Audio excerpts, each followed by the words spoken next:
मैं 23 साल का हूं और ये बात मैं गर्व से नहीं, डर के साथ कह रहा हूं। मेरी जिंदगी में आज तक एक भी हड्डी नहीं टूटी। बचपन में जब बाकी बच्चे पेड़ से गिरते थे, हाथ टूट जाते थे, मैं भी गिरा, लेकिन मुझे सिर्फ धूल लगी। 8वीं क्लास में साइकिल से सीधा नाले में गिर गया था। 2 टांके आए, पर हड्डी बिल्कुल सही। कॉलेज में एक बार बाइक स्लिप हुई, दोस्त का कॉलर बोन फ्रैक्चर। मैं सड़क पर दूर तक घिसटता गया, पर डॉक्टर ने एक्सरे देखकर कहा, अजीब है, कुछ भी नहीं टूटा। सब लोग कहते थे मैं लकी हूं, लेकिन बात सिर्फ लक की नहीं थी, क्योंकि पिछले 1 साल से मेरे साथ कुछ अजीब हो रहा है। हर बार जब मेरे आसपास कोई हड्डी तोड़ता है, मुझे एक अजीब सा एहसास होता है, जैसे अंदर से कुछ खिंच रहा हो। पहली बार मैंने इसे नोटिस किया पिछले साल। मेरे ऑफिस का एक लड़का सीढ़ियों से गिर गया, उसका पैर फ्रैक्चर।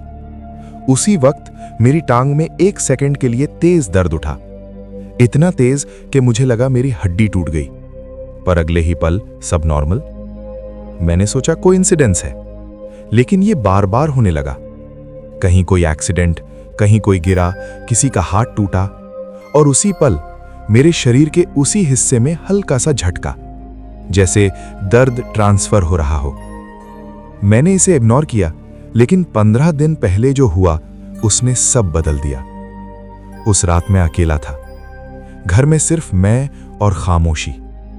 रात के करीब 3 बजे मेरी आंख खुली। कोई आवाज नहीं, कोई सपना नहीं, बस एक अजीब सी ठंड। इतनी ठंड जैसे कमरे का तापमान अचानक गिर गया हो। मैंने मोबाइल उठाया, 3:17 AM। उसी समय मेरे दाहिने हाथ की कलाई में अचानक दर्द हुआ, इतना तेज कि मैं सीधा उठकर बैठ गया। और तभी मुझे लगा जैसे कमरे के कोने में कोई खड़ा है। अंधेरा था, चेहरा साफ नहीं दिख रहा था, पर वो इंसान नहीं था। उसकी हड्डियां अजीब तरह से टेढ़ी थीं, जैसे कई बार टूटी हों और गलत तरीके से जुड़ी हों। मैं हिल नहीं पा रहा था। वो धीरे धीरे मेरी तरफ बढ़ा। हर कदम पर उसकी हड्डियों से टक टक टक की आवाज आ रही थी। और फिर उसने पहली बार बात की। उसकी आवाज सूखी थी, जैसे 2 पत्थर रगड़ रहे हों। उसने कहा, तुम्हें पता है तुम क्यों नहीं टूटे?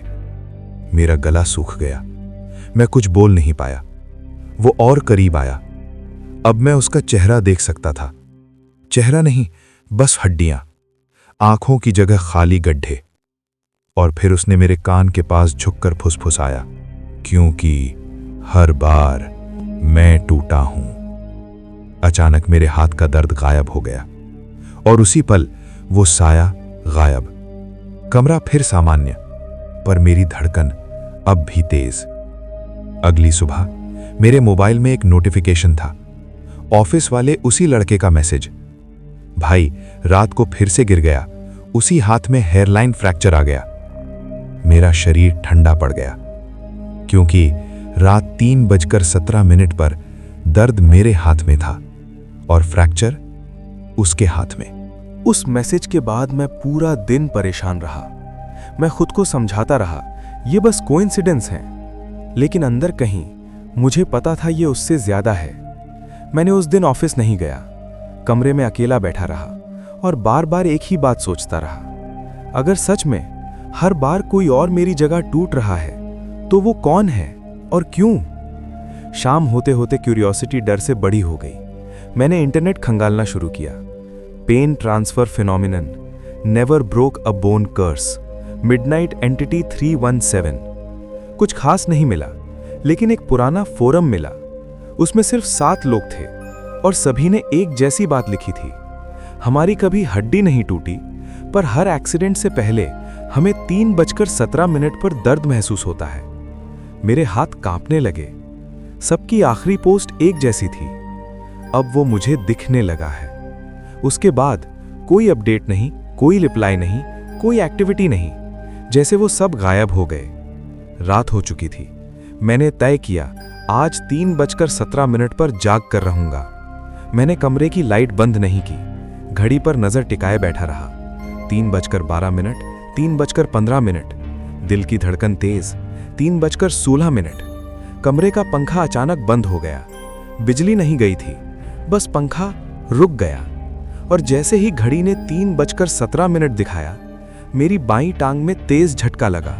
मैं दर्द से झुक गया और उसी पल दरवाजा अपने आप धीरे धीरे चर्र की आवाज के साथ खुलने लगा। मैंने दरवाजा बंद किया था अंदर से कुंडी लगाकर, पर वो खुल रहा था। दरवाजे के पीछे अंधेरा था और उस अंधेरे से वही आवाज आई, आज तुमने मुझे बुलाया है। वो अंदर आया।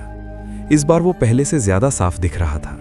उसकी रीढ़ की हड्डी टेढ़ी थी, कंधा नीचे झुका हुआ, जैसे किसी ने बार बार उसे तोड़ा हो। उसने मेरी तरफ देखा, या शायद महसूस किया। तुम समझने लगे हो?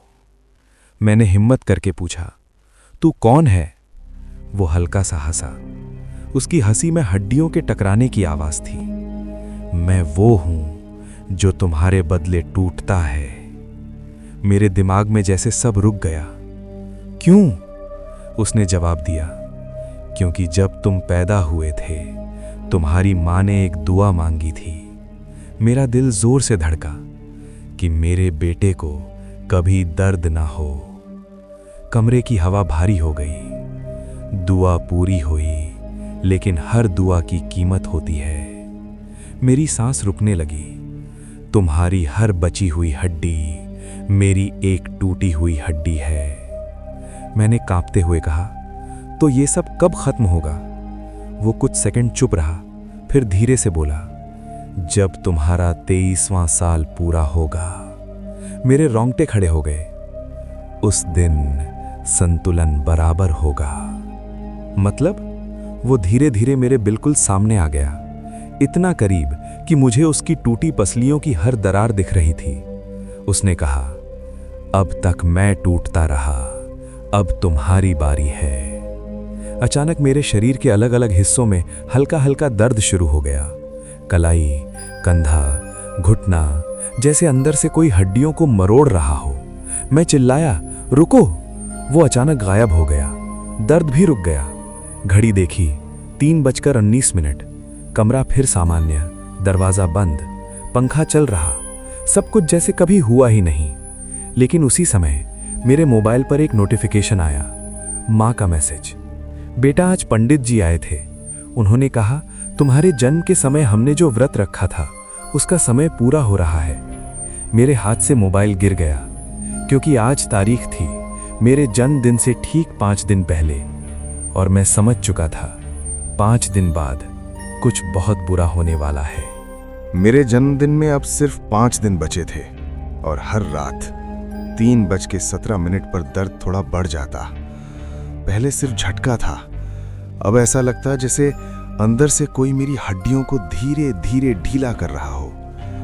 मैंने माँ को फोन किया, सामान्य बात करने की कोशिश की, पर आखिर में पूछ ही बैठा, माँ, मेरे जन्म के समय आपने कोई व्रत रखा था? कुछ सेकंड खामोशी रही, फिर माँ की आवाज आई, हाँ, डॉक्टर ने कहा था कि डिलीवरी मुश्किल है, हड्डियों में कमजोरी हो सकती है, तो मैंने मंदिर में मन्नत मांगी थी। क्या मन्नत? उनकी आवाज कांप गई कि मेरे बेटे को कभी हड्डी का दर्द ना हो। मेरा दिल बैठ गया। और पंडित जी ने क्या कहा था? माँ धीरे से बोली, उन्होंने कहा था कि दुआ तो पूरी होगी, लेकिन कोई अदृश्य शक्ति उसके दर्द को अपने ऊपर ले लेगी जब तक वो 23 साल का ना हो जाए। मेरे हाथ सुन्न हो गए। तो ये सच था। उस रात मैंने फैसला किया, भागना बंद। अगर सौदा है तो मैं सामने से मिलूंगा। मैंने कमरे की सारी लाइट बंद कर दी। मोबाइल पर टाइम देखा, 3:16। मैंने आंखें बंद की। 3:17। कमरे का तापमान गिर गया। इस बार वो दरवाजे से नहीं आया, वो आईने के अंदर खड़ा था। आईने में मेरे पीछे, लेकिन असली कमरे में कोई नहीं। उसकी हड्डियां पहले से भी ज्यादा टूटी हुई थीं, रीढ़ लगभग झुक चुकी थी। उसने कहा, समय पूरा। मैंने पूछा, अगर मैं ये दुआ तोड़ दूं तो? वो मुस्कुराया, दुआ टूटती नहीं, सिर्फ स्थान बदलती है। अचानक आईने की सतह में दरार आई, क्रैक, जैसे कांच नहीं हड्डी टूटी हो। मुझे अपने सीने में झटका महसूस हुआ। वो आईने से बाहर निकल आया और इस बार वो मेरे जितना लंबा था, न ज्यादा न कम। उसने हाथ बढ़ाया। संतुलन बराबर करना होगा। मैं पीछे हटना चाहता था, लेकिन मेरे पैर जम चुके थे। उसने मेरा कंधा पकड़ा। उसकी पकड़ बर्फ जैसी ठंडी थी और तभी मेरे दिमाग में एक ख्याल आया, अगर ये शक्ति दर्द को ले रही थी तो क्या मैं दर्द को वापस ले सकता हूं? मैंने पूरी ताकत से उसका हाथ पकड़ लिया और कहा, अब और नहीं। कमरे में तेज हवा चली। दीवारों से आवाजें आने लगी, जैसे हजारों हड्डियां एक साथ चटक रही हों। वो चिल्लाया, तुम संतुलन बिगाड़ रहे हो। मैंने आंखें बंद की और पहली बार दर्द को स्वीकार किया। अचानक ऐसा लगा जैसे मेरे शरीर की हर हड्डी एक साथ टूट रही हो। मैं जमीन पर गिर पड़ा। चीख भी नहीं निकल रही थी, बस अंदर से क्रैक क्रैक क्रैक, और फिर सब शांत। सुबह जब मेरी आंख खुली, मैं अस्पताल में था। माँ पास बैठी थी।